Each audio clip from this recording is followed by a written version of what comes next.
3 lost children vanished into the prairie storm, and for a single night, the prairie held its breath. They weren't just fighting the wind and fire, they were walking straight into a secret so terrifying it had been buried beneath the grass for years. At dawn, what appeared did not simply change their fate, it changed the fate of everyone who searched for them. Stay with me for just one more minute, and I'll reveal how 3 small voices in the dark uncovered a truth so heavy it nearly broke their family apart, and how an unlikely guardian turned despair into hope. But before we begin, tell me, how does this story stir your heart?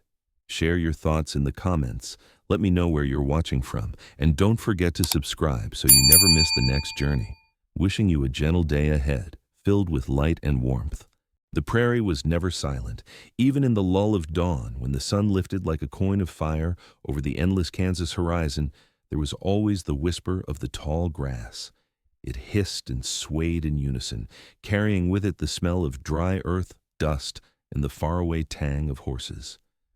In 1887, this land seemed eternal, but to those who traveled it, migrants in wagons creaking westward, it was a wilderness, both promise and peril. A narrow wagon trail cut through the open sea of grass. Wooden wheels left fragile grooves in the soil, already half-snatched by the wind. Overhead, the sky stretched a raw, unbroken blue, too wide, too heavy, pressing down on the travelers as if the heavens themselves dared them to continue. Among the wagons rolling west was the Carter families, canvas taut above wooden ribs, pulled by a pair of weary mules. Inside rode Sarah Carter, only 5 years old. Her cheeks were pale from days of travel. Her small hands clutched a rag doll with one missing button eye. She had the wide, tearful eyes of a child still too young to understand fear, but old enough to sense it in others. Beside her, Tommy Carter, 8, sat cross-legged, fiddling with a stick he had whittled into a pretend rifle. His hair, a sun-bleached brown, stuck up in every direction. Mischief flickered in his green eyes, though today it was dulled by weariness. He longed to leap from the wagon and chase prairie dogs, to shout at the horizon, but even he could feel the tension in the air. Walking just outside, holding tightly to the side rail, was Emily Carter, the eldest at 11. She was taller than most her age, though her thin frame made her look even more fragile against the wide prairie. Her hair, a tangled chestnut, whipped in the restless wind. Her jaw carried a firmness unusual for her years, the look of a girl who had been asked to grow too quickly. She kept glancing at the horizon, eyes narrowed. Emily had learned to listen to the land, to read its warnings the way her mother read scripture. The wind carried a strange taste that morning, dry, sharp, uneasy. Emily's grip on the wagon tightened. She had no words for the dread that grew in her chest, but she felt it all the same. And then it began. At first, just a shiver through the tall grass, a ripple like a hidden beast moving beneath the earth. The sky dimmed, slowly, unnaturally, as if a curtain were being pulled across the sun. Then came the sound, a low roar, like distant thunder but without the pause. It grew louder, heavier, filling the air until it was all there was. "Dust storm!" one of the men shouted from another wagon. His voice carried above the creak of wood, urgent and raw. The prairie wind turned savage. It slammed into the wagons, snapping canvas, rattling bones. Horses reared and brayed, their eyes rolling white with terror. Dust lifted from the ground in choking clouds, turning day into a shifting twilight. Inside the Carter wagon, Sarah screamed. Tommy dropped his wooden stick and tried to cover her with his body, but the gusts tore through the canvas flaps, filling the air with grit. Emily reached in, her hand grabbing Tommy's wrist. "Stay close!" she shouted, voice nearly drowned by the roar. Her hair lashed across her face, her dress snapping like a flag. But the storm had no mercy. A violent gust surged from the side, lifting Emily's feet from the ground. Her grip slipped. For one terrifying instant, her hand was empty, and her little brother was out of reach. She lunged, fingers brushing Tommy's sleeve, catching it just as Sarah tumbled sideways. Emily threw herself into the wagon to shield them both. Dust clawed at her lungs, burning her throat. The world had become nothing but sound and shadow. Meanwhile, their parents, John and Margaret Carter, were clinging to the reins up front, fighting to control the mules. They thought the children were still safe inside, pressed together under canvas. Only when the wagon jolted violently did Margaret glance back, her heart leaping into her throat at the sight of empty space where little heads should have been. "John! The children!" she cried, but her words were torn away by the storm. Behind them, Emily clutched Sarah to her chest. The little girl's sobs were ragged, muffled against her sister's dress. Tommy pressed against Emily's side, his face streaked with dust, eyes wild but trying to be brave. "We're together," Emily gasped, though she could barely hear her own voice. "Don't let go." The storm raged without pity. Visibility shrank to nothing. The wagons blurred, then vanished into the yellow-black haze. Emily staggered forward, but the ground tilted beneath her. The wind punched from another direction, hurling them sideways. Her fingers clawed for purchase but caught only empty air. And then they were alone. The storm broke as suddenly as it had come. Dust settled into the grass like the memory of a nightmare. Silence fell, thick, unnatural. The wagons were gone. No voices, no animals, no parents calling their names. Emily stumbled to her knees, coughing, her chest heaving. Sarah whimpered softly in her arms, doll crushed between them. Tommy stood nearby, hair plastered with dust, his small shoulders squared in a fragile defiance. "Where's Ma and Pa?" he asked, his voice cracking. Emily looked around. The prairie stretched in every direction, a sea of waving brown grass beneath a bruised sky. There was no sign of wagons, no sign of life at all. "We'll find them," Emily whispered, though fear coiled tight in her stomach. The sun dipped lower. Shadows lengthened, swallowing the land in purple dusk. The prairie no longer looked endless. It looked like a cage. And then, carried on the cooling air, came another sound. A sound that froze Sarah's sobs in her throat. It was long, low, and mournful. A howl rising from the hills.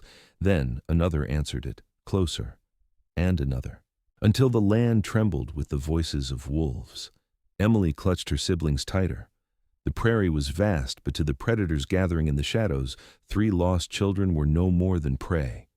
The grass stirred, the first stars winked awake above, and in the dimming light, Emily saw them, dark shapes moving at the base of the hills, their eyes glinting like coals.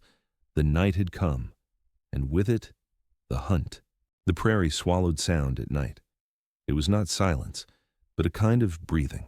Grass brushing against itself, the low whistle of wind sliding over the land, the faint rasp of insects beginning their chorus. Against that living vastness, 3 small figures moved slowly, clinging to one another. Emily walked first. Her thin hand gripped Sarah's wrist, her other hand tugged Tommy's sleeve each time he drifted too far.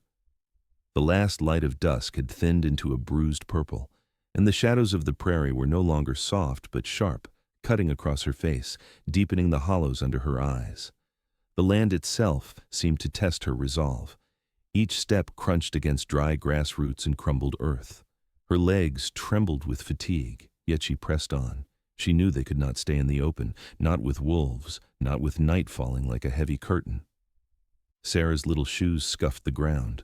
Her breaths came in short sobs. "Emily, I'm hungry." The doll in her hand dangled limply, streaked with dust.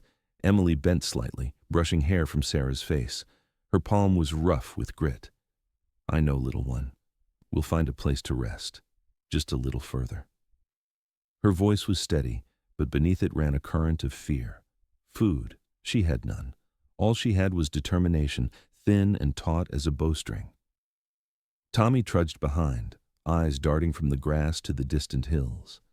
His boyish mischief was gone, replaced by a wary stiffness. He was only 8, but the prairie had already taught him to listen. Suddenly, he stopped, squatting low. "Emily," he whispered, "look." In the thin dust lay a trail of prints, 4-toed, clear, pressed deep into the earth where the soil still held moisture from an earlier rain. Tommy's fingers hovered above them, trembling with excitement and unease. "They're fresh," he said, his green eyes wide. "Dog, maybe? Or—" His voice faltered. The second word hung unspoken. "Wolf." Emily pulled Sarah closer, her jaw tightening. She forced herself to nod. "Keep moving," she whispered, but her heart lurched at the thought. Was it danger? Or could it be help? The prairie dipped toward a low ridge. Wind whistled between the tall grass, guiding them like unseen hands. Emily squinted into the shadows ahead, and then she saw it, an opening, dark against the slope of a hill. A shallow cave, no larger than a wagon's belly, tucked into stone as if waiting for them. Relief surged through her chest, but she masked it, afraid of false hope. "There," she murmured. "We'll sleep there tonight." She led them toward the hollow. The mouth of the rock was cool, and the air smelled faintly of damp stone, almost sweet after the dry dust of the storm. Inside, the floor was rough but dry, scattered with pebbles. Emily lowered Sarah to the ground. Sarah whimpered again. "I want Mama." Emily's throat tightened. She crouched, holding her little sister close, pressing her own cheek against Sarah's tangled hair. "Mama will find us. Until then, you have me." She searched the stone walls, and in a crevice where rainwater had once trickled, she found a shallow pool of trapped droplets. Not much, barely enough to wet her fingertip. Still, she cupped it into her palm and brought it to Sarah's lips. The child sipped eagerly, eyes closing as if it were a feast. "See," Emily said softly, "the earth hasn't forgotten us. It gives us a drink, just when we need it." She forced a smile, and to her surprise, Sarah's lips curved in answer. Tommy dropped cross-legged beside them, still restless. "That story you told me," he muttered, "about the boy who followed the stars. Tell it again for Sarah." Emily hesitated. She was tired, bone-deep tired, but she saw the need in their eyes. So she began, her voice weaving gently, steady against the night.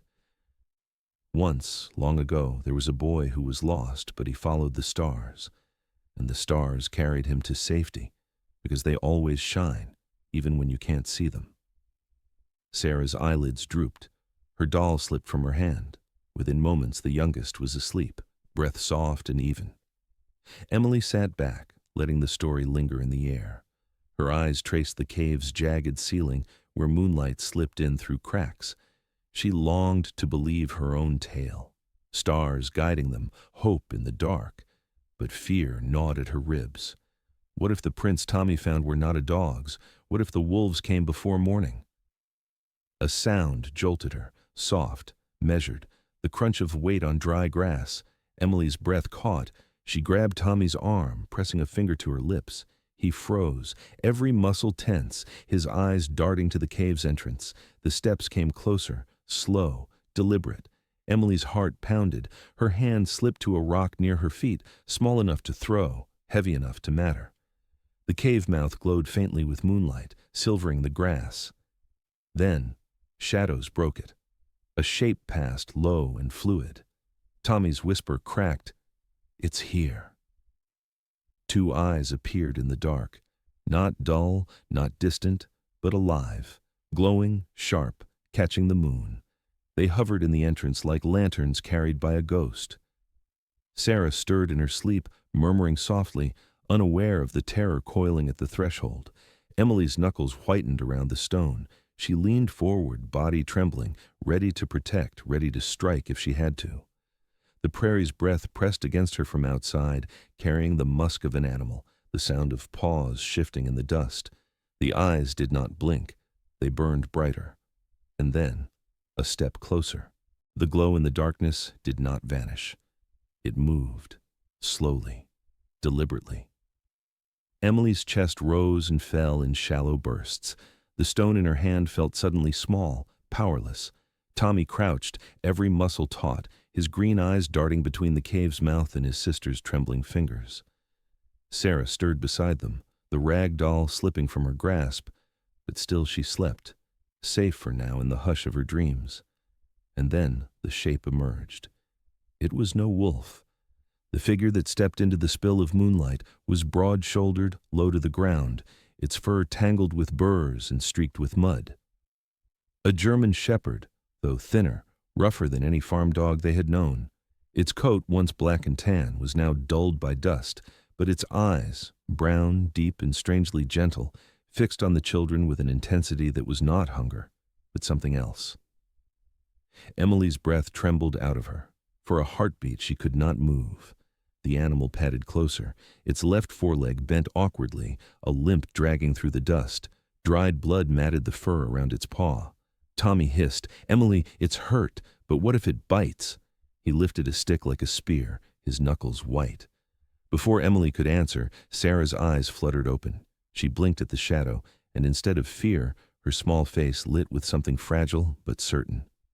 She sat up, tottering forward on unsteady legs, and wrapped her arms around the dog's neck. "Doggy," she whispered into the matted fur.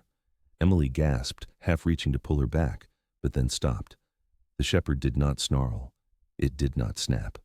It lowered itself to the ground with a heavy exhale, as if the child's weight was both burden and blessing, and pressed its body across the entrance of the cave.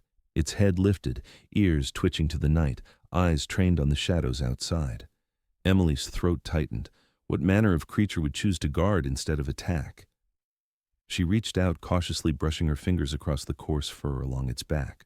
Warm, steady, alive. Tommy exhaled sharply, lowering his stick.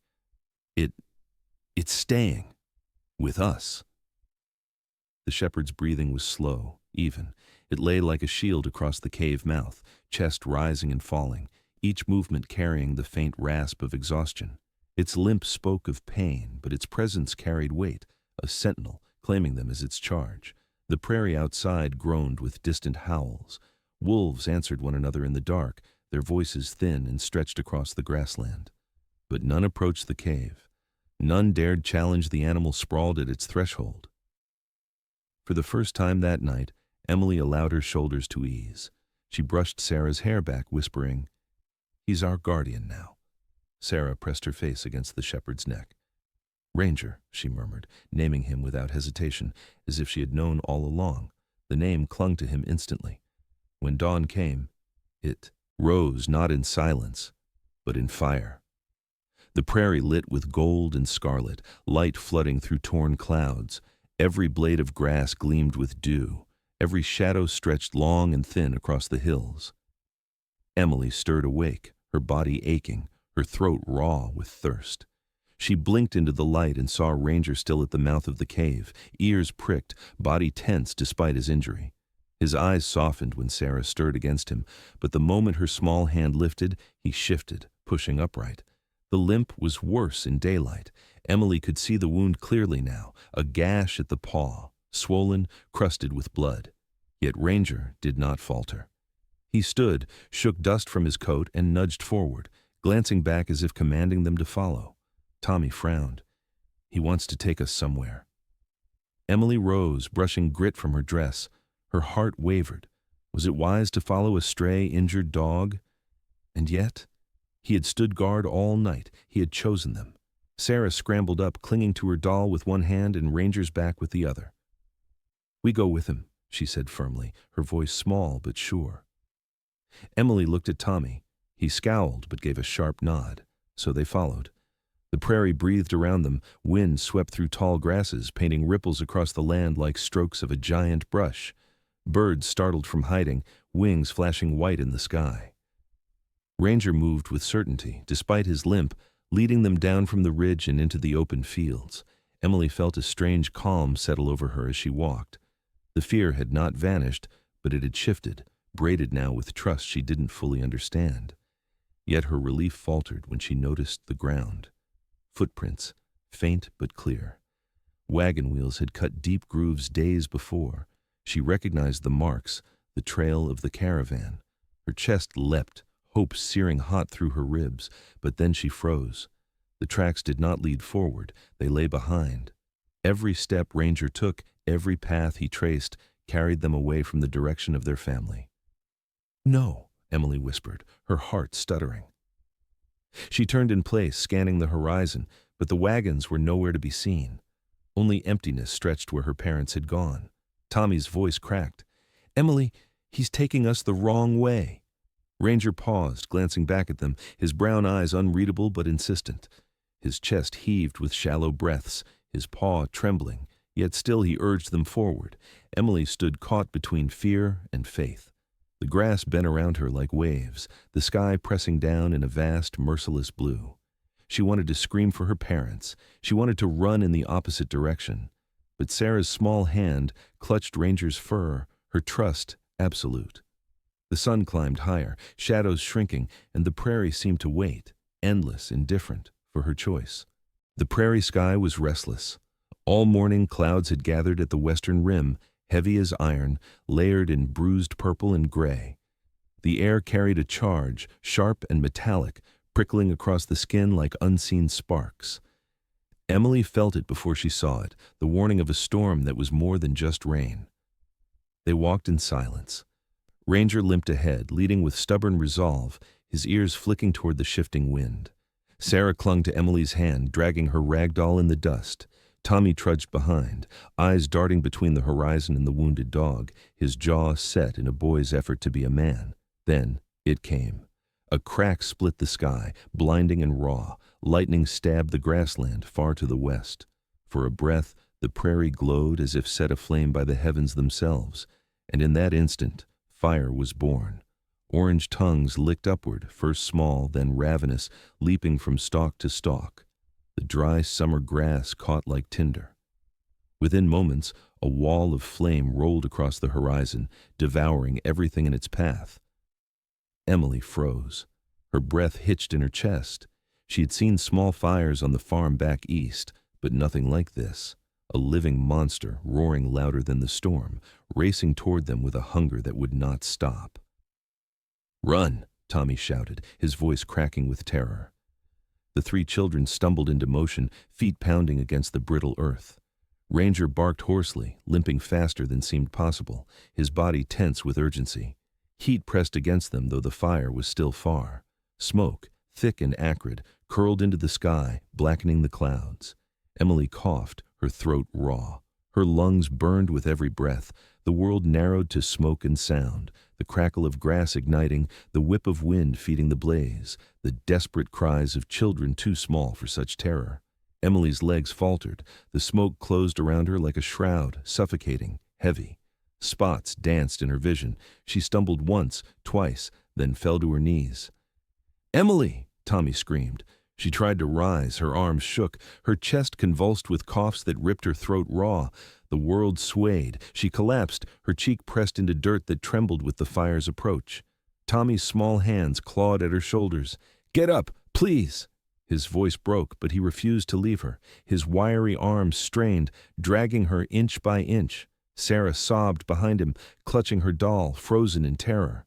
The fire's roar was deafening now. It surged closer, each gust of wind driving it forward in hungry waves. Heat blistered the air, pressing against their backs.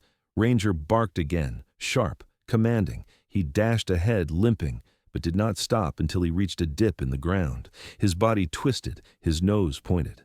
A dry streambed cut into the prairie, a shallow scar of rock and dust, barely wide enough to hold them. Tommy saw it through the haze. His heart hammered. He dragged Emily. With all his might, his feet scraping, his muscles screaming. Sarah stumbled after, wailing, her thin legs barely keeping pace. They tumbled into the streambed, just as the fire crested the ridge. Flames leapt overhead, painting the sky red. Smoke billowed, choking, but the low channel shielded them from the worst. Tommy pulled Emily close, shielding her with his own small frame. Sarah pressed against Ranger, burying her face in his matted fur. Emily stirred faintly, her lashes heavy with soot.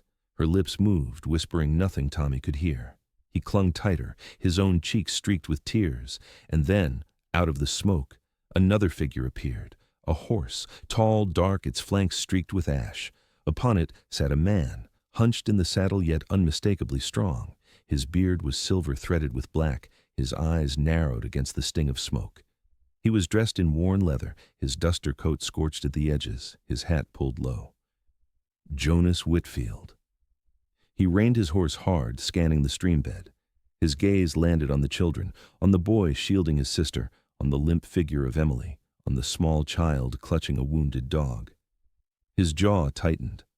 Without a word, he dismounted, boots sinking into the dust. His movements were steady, practiced, the kind of calm that only years of hardship could forge. He crouched beside Emily, lifting her head gently with calloused hands. "She's alive," he rasped, voice rough as gravel.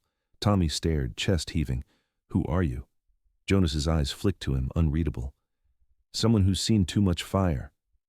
He moved quickly. With surprising strength, he hoisted Emily into his arms. He gestured with a sharp nod. Stay close. The flames will pass, but we've got to move before the wind shifts.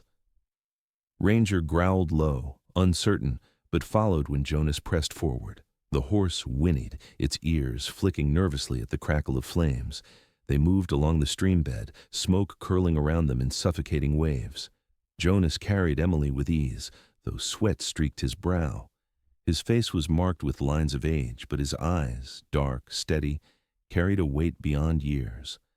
The fire raged overhead, but in the hollow of the stream, time seemed suspended. The roar dulled, the smoke thinned. Finally, they stumbled into a break, a place where the flames had passed, leaving scorched earth and smoldering ash. Jonas lowered Emily onto the ground, brushing soot from her face. She coughed, weak but breathing. Tommy collapsed beside her, gasping. Sarah huddled near Ranger, who licked her small hand, his brown eyes watchful. Jonas stood over them, his shadow cast long by the dying firelight. For a moment, he said nothing. Then his voice cut the silence. Whose children are you? His tone was not harsh, but heavy with suspicion and something deeper, an old ache buried beneath the words. Emily stirred, her eyes fluttering open. The man's face loomed above her, lined with soot and sorrow. She blinked, struggling to find her voice. Jonas leaned closer, his voice low. What family do you belong to? And why are you here, alone? The question hung in the scorched air, weighty, impossible to ignore. Emily's lips parted, but no answer came. She did not know if this stranger was savior or something else entirely. The smoke had thinned, but its bitter taste lingered in the air as Jonas guided them away from the scorched fields. His horse trotted wearily beside him, dark flanks streaked with ash. Ranger limped close, never letting the children drift far from his side. The prairie, though charred in places, was quiet now, eerily so. The only sound was the crunch of boots and small feet against brittle soil, the distant cry of a hawk wheeling in the ash-streaked sky. Emily walked with her head bowed, her eyes stinging, still tasting the acrid burn of fire in her lungs. She clutched Sarah's hand, her little sister's palm sticky with soot and sweat. Jonas halted near the edge of a ravine. A small structure stood there, half hidden by cottonwoods, weathered planks, a roof slouching under years of storms. It was less a home than a survivor clinging to the earth. This way, Jonas said. His voice was low, carrying both command and fatigue. The children followed hesitantly. Emily's gaze darted between the stranger and the shack. Every instinct told her to stay on guard, yet exhaustion pulled her forward. The weight of leadership pressed heavily on her narrow shoulders. She could not falter, not now. Inside, the cabin smelled of smoke and old wood, a sharp tang of leather and dust lingering in the air. A single cot leaned against the wall, its blanket patched and threadbare. A lantern sat cold on a wooden table scarred by knife marks. Jonas struck a match, lit the lantern, and the cabin came alive with golden light. Dust motes drifted in its glow, dancing like ghosts. Sarah collapsed onto the cot, hugging her doll, eyes fluttering shut almost at once. Tommy prowled restlessly, tracing the grooves in the wooden floor with his shoe, curiosity brimming despite his fatigue. Emily remained near the door, her thin frame taut as a bowstring, watching Jonas's every move. He caught her stare. For a long moment, silence held between them, heavy with unspoken questions. Then Jonas exhaled, his shoulders sagging. "You don't have to look at me like I'm some outlaw," he said quietly. His eyes softened, shadows flickering across them. "I had a daughter once. About your age." Emily stiffened. The words slid into her chest like a blade. Jonas moved slowly, lowering himself onto a stool near the table. His rough hands rubbed against each other, restless. "Her name was Clara, bright as the morning, brave too, just like you." His voice cracked, gravel turning to ash. "But the fever came through, took her in a week, took her mother too." The lantern light caught the deep lines carved into his face. For the first time, Emily saw not just a stranger, but a man hollowed by loss, carrying grief like a second skin. Her throat tightened. A part of her wanted to believe him. Another part whispered caution. Tommy had been poking around the shelves when he suddenly froze. His hand brushed against a folded canvas tucked into a crack in the wall. He tugged it free and unrolled it across the table. A map. Not a simple sketch, but a careful charting of routes across the plains, trails inked in neat lines, dotted with names of rivers, trading posts, way stations, small notes scribbled along the edges, distances, warnings, water sources. Jonas's eyes widened as he leaned forward. Tommy pointed to the map eagerly. You used to guide people, didn't you? You were a trail man." Jonas hesitated, then nodded slowly. "Long time ago, before I lost everything. I knew these roads better than most." Emily edged closer, curiosity warring with suspicion. Her gaze drifted across the inked names. Then her eyes caught on a word, her own family name, written in firm, black strokes. Carter. Her breath caught. Jonas followed her gaze. His jaw tightened as memory flickered in his eyes. "Yes, Carter. I remember that name." His voice carried a new weight, as though the past itself had risen from the paper. Emily's lips parted, but no words came. Jonas straightened, the lantern light sharp across his weathered features. "Your family. I guided them once. I know the trail they're on. I know where they're headed." The air inside the cabin seemed to shift. Hope flared in Emily's chest, fierce and sudden, yet it was tangled with doubt. Why would fate deliver them into the hands of this solitary man who knew so much? Tommy leaned over the map, eyes wide with excitement. "Then you can take us back to them." But Jonas didn't answer. His eyes had drifted past the children, past the cabin walls, to the narrow window cut into the wood. His gaze was fixed on the horizon. Emily turned, following his line of sight. Beyond the cottonwoods, the sky glowed faintly red. A haze of smoke rose once more, not from the prairie fire they had fled, but from farther east, too steady, too black, too heavy. Jonas's jaw clenched. He rose, walking to the door. The floorboards groaned under his boots. Emily's heart pounded. "What is it?" Jonas pushed the door open. The prairie wind swept in, carrying the acrid sting of new smoke. He stood there, broad shoulders silhouetted against the dusk. His voice was low, almost to himself. "The wagons!" Emily stepped closer, dread coiling cold in her belly. Jonas turned, his eyes hard now, grief sharpened into grim resolve. "Something's happened, and it's coming from the direction your family traveled." The lantern flame flickered wildly as the prairie wind pushed through the cabin. Emily's fingers tightened around Sarah's hand. She felt the tremor in her sister's small palm, the weight of Tommy's stare. Her breath hitched as the world shifted again, fragile hope collapsing into fresh fear. The prairie night was a living, breathing thing. Stars scattered across the sky like shards of broken glass, sharp and cold, while the wind carried the smell of distant smoke. Jonas rode at the front, his broad frame straight in the saddle, lantern light swaying from his hand and casting shifting halos across the ground. Behind him, Emily clung to Sarah on the second horse, her thin arms holding her sister close, while Tommy sat stiff-backed, his small hands gripping the reins as if courage alone would steady him. Ranger limped alongside, tongue lolling, his dark coat glistening with sweat, yet his amber eyes burned with unyielding purpose. Every hoofbeat struck like a drum against Emily's chest. Faster, faster. They could not stop. Not now. She dared not close her eyes, for in the dark she saw flashes, her mother's laugh, her father's weathered hands, the memory of safety so sharp it cut like glass. Jonas glanced back once, his face hard but his eyes carrying something softer, something almost paternal. "Hold on," he said, voice rasping over the wind. "We'll find them by dawn." The prairie stretched endless before them, silvered by moonlight. Grasses swayed like dark water. Coyotes yipped somewhere far off, then fell silent. The world narrowed to breath, to pounding hooves, to the whisper of a hope threading itself tighter into Emily's chest. Hours bled together until the horizon began to pale. The first strands of light braided the sky, painting it in strokes of lavender and rose. Dawn was coming. Ranger barked sharply, ears pricked forward. Jonas slowed his horse, raising his hand. They all halted. The silence was deafening. Then, a cry carried across the fields, human voices, desperate, calling out names swallowed by the morning wind. Emily's heart lurched. She knew those voices.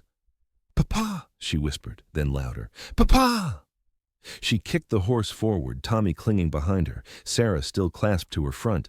Jonas cursed under his breath and spurred his mount to follow. The scene ahead emerged through the grassland mist, wagons arranged in a half circle, fires burnt to ash, and men, women, children scattered like leaves, their faces drawn tight with grief. One woman staggered forward, hair unpinned, eyes red from sleepless nights. Her dress hung loose, clutched at the chest as if her heart might fall from it. Emily's cry tore the air. "Ma!"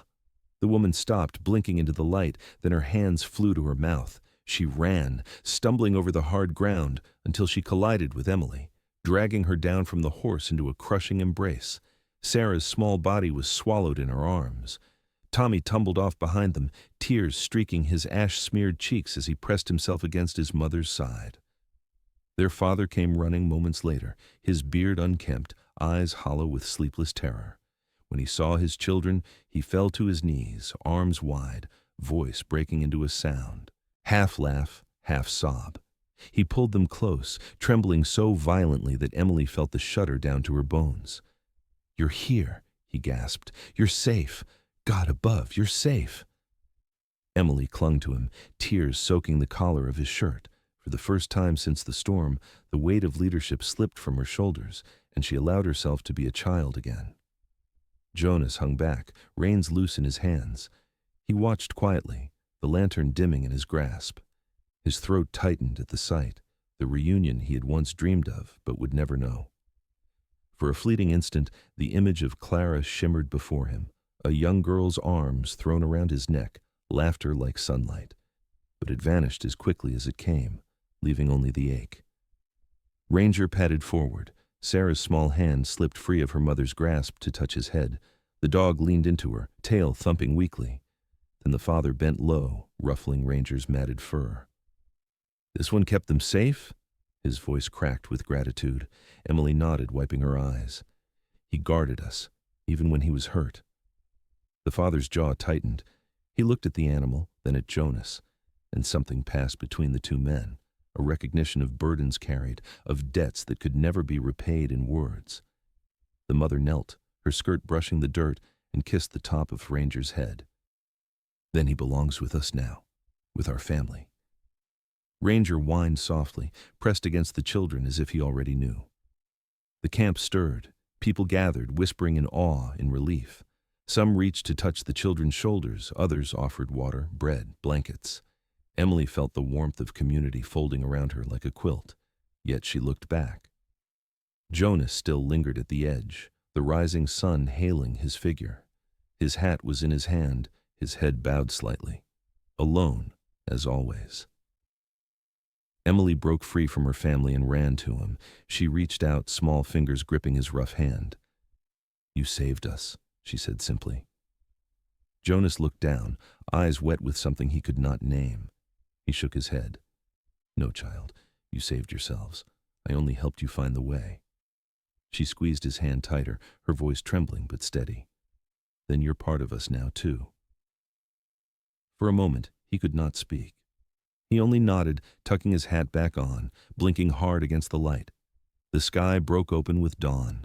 Gold spilled across the prairie, painting every blade of grass, every wagon, every weary face in radiant warmth. Emily turned to her siblings, her parents, and Ranger pressed close. She whispered, words barely audible but carried by the wind. "We were lost, but we found our family again, not just ours. Ranger's too." Her mother kissed her hair. Her father's arm wrapped firm around her shoulders. Ranger barked once, sharp and clear, as if to seal the truth. And together, as the sun climbed higher, the wagons creaked forward, once more. Wheels turned, hooves struck the earth, and the caravan moved eastward into the light. The prairie, vast and eternal, stretched before them. Yet it no longer felt empty.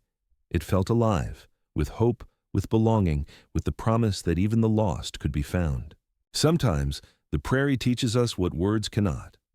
3 children, a wounded dog, and a lonely rider all began their journey lost, in dust, in fire, in sorrow. Yet, in choosing to hold on, in daring to trust, they found something greater than survival. They found family. And perhaps that is the quiet truth of life.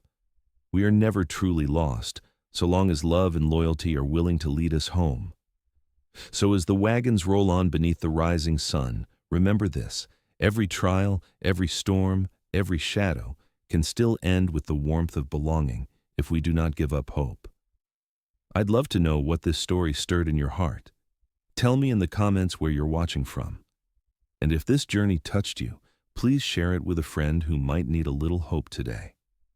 Don't forget to subscribe so you'll never miss the next story waiting just over the horizon.